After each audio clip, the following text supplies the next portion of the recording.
இனிய காலை வணக்கம் நண்பர்களே.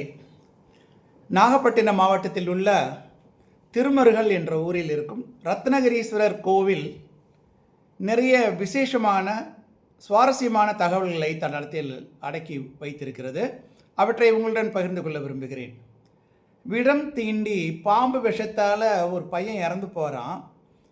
அந்த பையனை நினச்சி அவனுடைய அடுத்த நாள் கல்யாணம்னு சொல்லிட்டு கல்யாணத்துக்காக வராங்க. வர்ற இடத்துல பாம்பு கடித்து அந்த பையன் இறந்து போகிறாரு. அந்த மாப்பிள்ளை பையன் இறந்து போகிறாரு. அந்த பொண்ணு அழுகிறா, கூட வந்த பெண் அழுகிறா. அவளுடைய துயரை கண்டு இறைந்தவனை உயிர் பெற செய்த திருஞான சம்பந்தர் இருவருக்கும் திருமணம் நிகழ்த்திய பதி. அப்போ திருஞான சம்பந்தர் உள்ளே வராதனால ஆட்டோமேட்டிக்காக என்ன வந்துடும்னா பதிகம் வந்துடும். பதிகம். ஸோ அப்போ நம்ம அந்த கொஞ்சம் முதல்ல இருந்து பார்க்கலாம் அது என்ன விவரம்னு சொல்லி. ஒரு 2 நிமிஷம் டைம் கொடுத்தீங்கன்னா அந்த கதையை நான் உங்களுக்கு சொல்லி முடிச்சிடுறேன். அதுக்கப்புறம் அற்புதமான பதிக பாடல்கள், மொத்தம் 10 பாடல்களுமே அற்புதமாக இருக்கும். அதில் நம்ம 4 மட்டும் செலக்ட் பண்ணிக்கலாம். 4 நமக்கு ரொம்ப அப்பீலிங்காக இருக்கும். எந்த காலத்துக்கும் அது பொருத்தமாக இருக்கக்கூடிய பாடல்கள்னால எனக்காக ஒரு 4 நிமிஷம் நீங்கள் அலாட் பண்ணி இதை நீங்கள் கடைசி வரைக்கும் பார்க்கணுன்னு நான் வேண்டி கேட்டுக்கொள்கிறேன். இதில் நல்ல விஷயங்கள் இருக்கின்றன. திருமருகல் அப்படிங்கிற ஊர். திருமருகலுக்கு அப்பாலில் வைப்பூர்னு ஒரு ஊர். அந்த ஊரில் தாமன் ஒருத்தர் இருக்கார். அவருக்கு 7 மகள்கள் இருக்காங்க. மகள்களுக்கு கல்யாணம் பண்ணுறேன்னு சொல்லிட்டு ஒரு உறவினருக்கு முதல் மகளை கல்யாணம் பண்ணி தரேன்னு சொல்லி வாக்கு கொடுக்குறாரு. வாக்கு கொடுத்தவர் என்ன பண்ணுறாரு, அந்த கல்யாண செலவுகளுக்காக நிறைய பணத்தை அந்த பையன்கிட்ட வாங்கிக்கிறாரு. உறவினர் பையன்கிட்ட வாங்கிக்கிட்டு இந்த பொருள் எல்லாம் வந்ததுக்கப்புறம் என்ன பண்ணுறாருன்னா அந்த பொண்ணை வேற ஒருத்தனை கல்யாணம் பண்ணி வச்சிடுறாரு. அந்த உறவினரை ஏமாற்றி விடுகிறார். உறவினர் ரொம்ப நெருக்கமான உறவினரை ஏமாற்றிடுறாரு. அதுதான் முதல்ல அப்படி தான் கதை ஆரம்பிக்குது.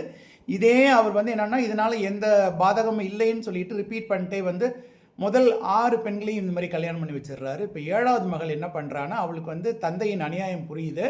தந்தையின் அநியாயம் புரிஞ்சு என்ன பண்ணுறான்னா இதை நம்ம கொஞ்சம் மாற்றி செய்யணும் அப்படின்னு சொல்லிட்டு தந்தையின் வஞ்சகத்தால் பாதிக்கப்பட்ட அந்த பையனை எப்படியாவது நான் இதாக்கணும், அவனுக்கு எந்த பாதிப்பும் இல்லாமல் மாக்கணும்னு சொல்லிட்டு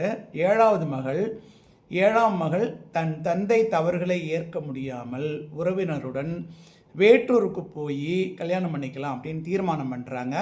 தீர்மானம் பண்ணி அவங்க சொந்த ஊர் விட்டு வெளியில் வந்துடுறாங்க. வெளியில் வந்துட்டு இருக்கிறப்ப வர வழியிலேயே இரவு வந்துடுறது. இரவு வர்றதுனால நாகப்பட்டினம் மாவட்டத்துக்கிட்ட பக்கத்தில் திருமருகல் அப்படிங்கிற ஊரில் தங்குறாங்க. அங்கே ஒரு சத்திரம் இல்லை கோயிலுடைய வெளிப்பார் பிரகாரம் ஏதோ ஒரு இடத்துல தங்குறாங்க. தங்கினப்போ என்ன ஆகுதுன்னா வந்தவங்க அந்த கூட வந்த பையனை பாம்பு கடிச்சிருது. பாம்பு கடித்த உடனே அந்த பையன் இறந்து போகிறான். இப்போ அந்த பொண்ணுடைய நிலைமையை பாருங்கள், எப்படி ஒரு கஷ்டமான சூழ்நிலைனா, மனமாகாத சூழ்நிலை. அடுத்த நாள் தான் கல்யாணம் நடக்க போகுது. மனமாகாத சூழ்நிலையில் தொட்டு கதறவும் விட்டு விலகவும் முடியாத நிலையில் அந்த பொண்ணு கலங்கி புலம்புறா. சிவனிடம் முறையிடுறா. சிவனிடம் முறையிட்டு ஒரு பெண்ணு இந்த மாதிரி அழுது புலம்புறப்ப நிறைய ஜனங்க சுற்றி இருந்து வாட்ச் பண்ணுறாங்க. அதில் திருஞான சம்பந்தர் இருக்கார். திருஞான சம்பந்தர் என்ன பண்ணுறாருனா மாண்டவன் மீண்டு எழ சிவபெருமானிடம் வேண்டி ஒரு பதிகம் பாடுறாரு. அதனுடைய முதல் பாடலை பார்க்கலாம். பாம்பு கடித்து இறந்தவன் மீண்டு எழுவதற்காக திருஞான சம்பந்தர் சிவபெருமானிடம் வேண்டி பாடிய பதிகத்தின் முதல் பாடல்.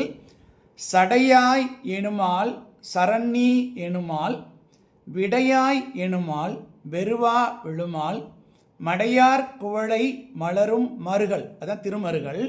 உடையாய் தகுமோ இவள்வுள் மெலிவோ, உனக்கு சரியாப்பா, உனக்கு தகுமா, நீ எப்பேற்பட்டால் நீ இப்படியெல்லாம் செய்யலாமா. அதாவது பாடலுடைய அர்த்தம் என்னென்னா, நீர்நிலைகளில் குவளை மலர்கள் மலர்ந்து மனம் செய்யும் திருமருகலை தனக்கு ஊராக உடைய சிவபெருமானே. இந்த பெண் கதறி அழுகிறா. கூட வந்த உறவினர் மணமகனாக ஆக வேண்டியவர் பிணமாயிட்டாருன்னு சொல்லி அழுகிறா.